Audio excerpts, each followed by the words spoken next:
Ratusan nyawa melayang dalam bentrokan di Sweida, Suriah Selatan ketika milisi Druze dan kelompok Badui bersenjata saling serang.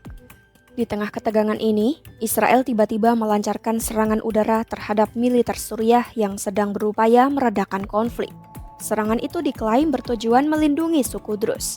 Langkah ini menimbulkan tanda tanya besar soal apa motif sebenarnya di balik serangan Israel ke Suriah.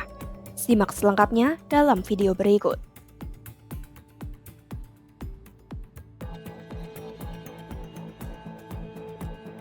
Konflik mematikan kembali meletus di Suriah Selatan sejak Minggu 13 Juli 2025. Lebih dari 100 orang tewas dalam bentrokan yang melibatkan milisi Druze, kelompok Badui, pasukan pemerintah Suriah, dan bahkan intervensi militer Israel. Melansir The New York Times, pertikaian bermula saat anggota suku Badui menyerang dan merampok seorang pria Druze di jalan raya utama Sweida. Insiden ini langsung memicu aksi saling serang serta penculikan antara milisi Druze dan kelompok Badui bersenjata. Beberapa kelompok Badui diketahui pro dengan pemerintah. Saat kekacauan meluas, pemerintah Suriah mengirim pasukan militer ke Sweida untuk meredam konflik. Namun karena ketidakpercayaan mendalam terhadap pemerintah baru, banyak anggota Druze justru menganggap kehadiran tentara pemerintah sebagai upaya membantu suku Badui. Hal ini membuat milisi Druze dikerahkan untuk mengusir pasukan pemerintah dan bentrok dengan mereka. Pada saat bersamaan, Israel juga melancarkan gelombang serangan udara pada Senin 14 Juli dan Selasa 15 Juli 2025 terhadap pasukan pemerintah Suriah di Sweida. Israel punya dua alasan utama ikut campur dalam konflik ini. Pertama, mereka ingin mencegah milisi yang memusuhi Israel di Suriah. Kedua, Israel ingin meredakan kekhawatiran minoritas Druze di Israel sendiri yang memiliki hubungan dekat dengan pemerintah Israel. Sejak jatuhnya rezim Assad, Israel semakin waspada terhadap kehadiran militan di dekat perbatasan. Dalam beberapa bulan terakhir, Israel telah memperkuat kehadirannya di zona penyangga yang dijaga patroli PBB, melakukan operasi militer di selatan Damaskus, dan meluncurkan ratusan serangan udara terhadap target di seluruh Suriah. Selain itu, Israel juga telah secara terbuka menyatakan kesediaannya untuk melindungi warga Druze di Suriah karena ikatan keluarga dan sejarah dengan warga Druze di Israel. Hal ini disampaikan langsung oleh Perdana Menteri Israel Benjamin Netanyahu pada Selasa 15 Juli 2025. אנחנו פועלים גם בסוריה היום, מהבוקר. יש לנו מחויבות לשמור על אזור דרום מערב סוריה כשטח מפורז בגבול ישראל. אנחנו לא נרשה לחזור למצב שמקיימים לנו שם לבנון שנייה. ואנחנו גם מחויבים לשמור על התושבים הדרוזים. אנחנו עושים זאת באמצעות פעולות עצימות. אני מקווה שלא נצטרך לפעול יותר. זה תלוי מאוד במה שמבינים וגם עושים וגם לא עושים בדמשק. Para pejabat Israel telah melakukan bahkan mengancam akan melakukan intervensi militer demi melindungi komunitas Druze di Suriah. Menurut para pakar hubungan Israel-Suriah, Israel berharap bisa membangun hubungan dengan suku Druze di Suriah sebagai sekutu potensial untuk menghadapi kelompok-kelompok musuh di sekitar perbatasan. Meski begitu, banyak pemimpin Druze di Suriah menolak intervensi Israel atas nama mereka.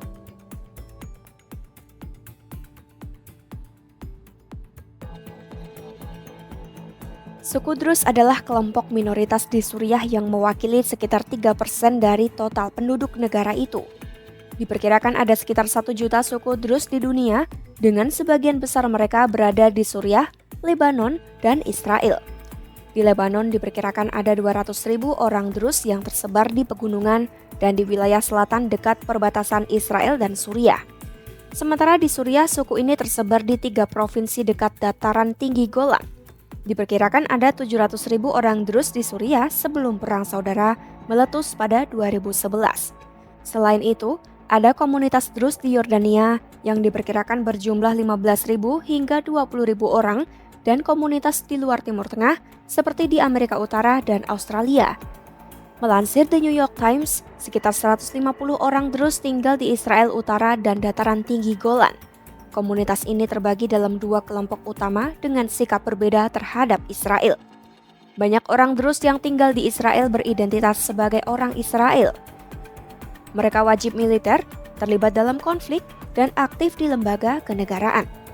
Namun di dataran tinggi Golan, masih ada sekitar 20.000 orang Druze yang menyebut diri mereka sebagai warga Suriah. Dalam perang saudara yang telah berlangsung hampir 14 tahun, mereka membentuk milisi untuk melindungi dari ancaman baik dari rezim Assad maupun dari kelompok militan lainnya. Milisi-milisi ini menguasai provinsi Sweida, kawasan penting yang berbatasan dengan Yordania dan dekat Israel. Sejak rezim Assad jatuh, pemerintahan baru Suriah mencoba menarik dukungan dari milisi Druze dengan menawarkan integrasi ke dalam militer nasional. Tujuannya adalah memperkuat kontrol pemerintah atas seluruh wilayah termasuk Sweida. Namun, banyak pemimpin Druze menolak tawaran ini karena curiga pada latar belakang Presiden Suriah al-Shara'a dan sejarah afiliasinya dengan kelompok seperti Al-Qaeda. Mereka ragu janji perlindungan terhadap minoritas akan ditepati. Sejak Perang Saudara Suriah meletus, terjadi pula pergeseran pandangan di kalangan Druze dataran tinggi Golan. Hal ini tampak dalam beberapa tahun terakhir, di mana semakin banyak yang mengajukan kepengurusan kewarganegaraan Israel. Menurut sejarawan Sami Makarim, walau minoritas, komunitas Druze memiliki peran penting di politik regional. Di Suriah, Sultan Druze Pasha al-Atras memimpin pemberontakan melawan penguasa Prancis pada 1920 hingga 1930-an. Di Lebanon, Kamal Jumblat menjadi tokoh utama politik sejak 1950-an hingga dibunuh pada 1977. Putranya Walid Jumblat juga menjadi politisi berpengaruh. Pada April 2025, Walid Jumblat mendesak Druze Suriah untuk menolak intervensi Israel setelah Israel memperingatkan kelompok milisi untuk tidak menyerang komunitas minoritas. Para pemimpin Druze sendiri umumnya menyatakan kesetiaan kepada negara Suriah yang bersatu, meskipun beberapa menyerukan perlindungan internasional. Pemimpin spiritual Druze di Israel, Sheikh Muhammad Tarif, menyerukan agar Israel melindungi komunitas Druze di Suriah.